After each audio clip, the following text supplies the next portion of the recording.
Stock market, ये नाम सुनते ही दिमाग में क्या आता है? पैसा, रिस्क या फिर कंफ्यूजन ही कंफ्यूजन। चलिए, आज इसी कंफ्यूजन को दूर करते हैं और स्टॉक मार्केट की पूरी कहानी को बिल्कुल शुरू से समझते हैं। वाह, सोचकर देखिए, सिर्फ 5,000 रुपए से मल्टी करोड़ का एम्पायर। ऐसी कहानियां सुनने में तो कमाल की लगती हैं, है ना? और ये सच भी है। लेकिन ये सब होता कैसे है? इन कहानियों की सच्चाई तक पहुंचने के लिए सबसे पहले मार्केट के फंडामेंटल्स को समझना जरूरी है। तो हाँ, सबसे बड़ा सवाल यही है कि आखिर ये पूरा सिस्टम काम कैसे करता है। ये शेयर्स या स्टॉक्स आते कहाँ से हैं, बनते कैसे हैं? इस पहेली को सॉल्व करने के लिए चलिए चलते हैं बिल्कुल ग्राउंड जीरो पर। ओके, तो सबसे पहले ये समझते हैं कि एक शेयर की जरूरत ही क्यों पड़ती है, मतलब इसका जन्म होता ही क्यों है। चलिए एक एग्जाम्पल से समझते हैं। मान लीजिए एक कंपनी है, बहुत सक्सेसफुल, और अब वो और ग्रो करना चाहती है। उसके लिए उसे एक नई फैक्ट्री लगानी है, जिसका खर्चा है लेट्स से 300 करोड़ रुपए। अब इतना बड़ा अमाउंट आएगा कहाँ से? ये एक बहुत बड़ा चैलेंज होता है किसी भी ग्रोइंग बिजनेस के लिए। मोटे तौर पर कंपनी के पास दो ऑप्शंस हैं।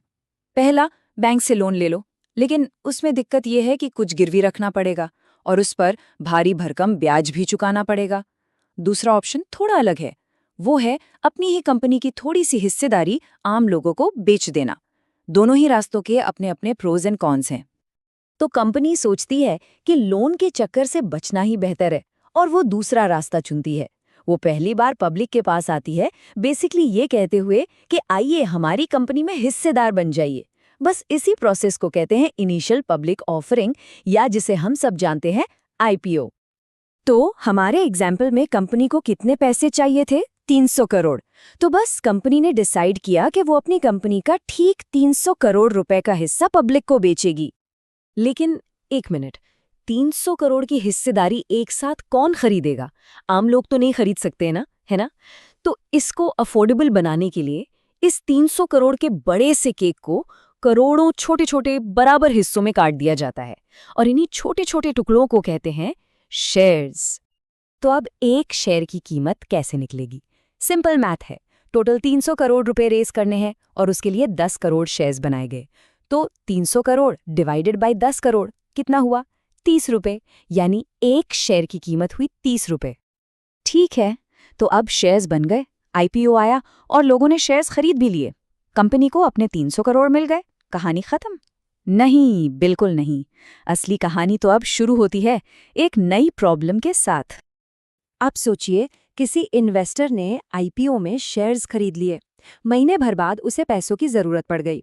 वो कंपनी के पास तो जा नहीं सकता, क्योंकि कंपनी ने तो वो पैसे फैक्ट्री में लगा दिए। तो अब वो इन्वेस्टर क्या करे? अपने शेयर्स का क्या करे? बस यही वो प्रॉब्लम थी जिसके सोल्यूशन के रूप में स्टॉक मार्केट का जन्म हुआ। इस प्रॉब्लम का सोल्यूशन है स्टॉक मार्केट। ये एक ऐसी जगह है, एक मार्केट प्लेस, जहां जिन इन्वेस्टर्स को शेयर बेचने हैं वो उन लोगों से मिल सकते हैं जिन्हें वही शेयर खरीदने हैं। यहाँ कंपनी पिक्चर में नहीं आती, ये सौदा इन्वेस्टर्स के आपस में होता है। इसको बिल्कुल एक सब्जी मंडी की तरह समझा जा सकता है। जैसे मंडी में कोई आलू बेच रहा है और कोई खरीद रहा है, वैसे ही स्टॉक मार्केट में लोग आपस में कंपनीज की हिस्सेदारी यानी शेयर्स खरीद और बेच रहे होते हैं। बस फर्क इतना है कि सब्जी की जगह यहाँ शेयर्स हैं। तो अब ये तो साफ हो गया कि स्टॉक मार्केट क्या चीज़ है, लेकिन सवाल ये उठता है कि कोई आम इंसान इस मार्केट तक पहुंचकर शेयर खरीद बेच कैसे सकता है? प्रोसेस क्या है? देखिए, इंडिया में दो मेन स्टॉक एक्सचेंजेस हैं, मतलब दो मुख्य मंडियां।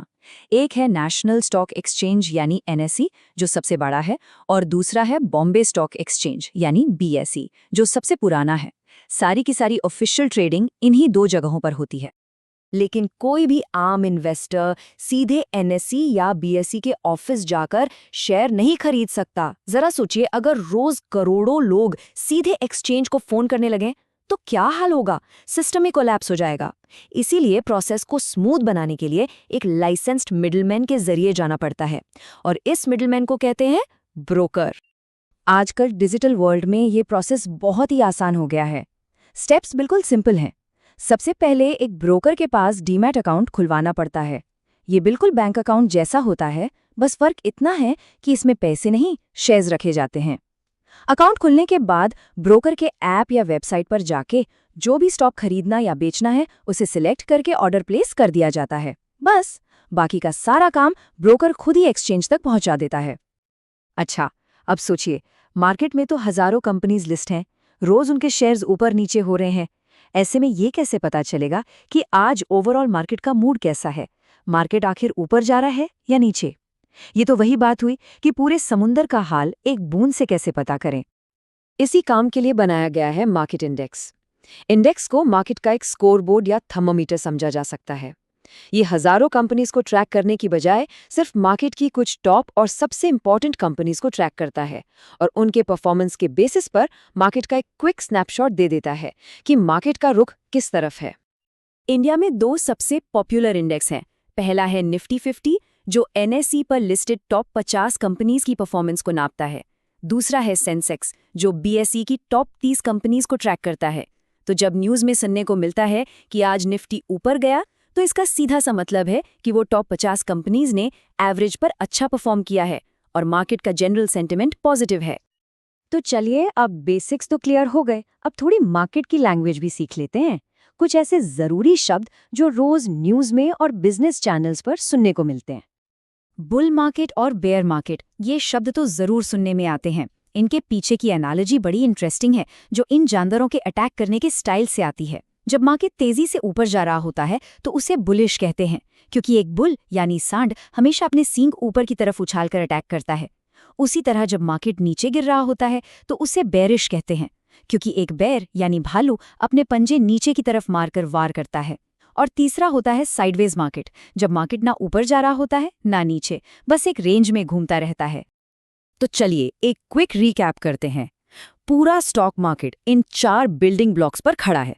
नंबर 1, कंपनीज को पैसा चाहिए तो वो IPO के जरिए शेयर्स इशू करती हैं। नंबर 2, इन्वेस्टर्स आपस में इन शेयर्स को खरीदने बेचने के लिए स्टॉक मार्केट का इस्तेमाल करते हैं।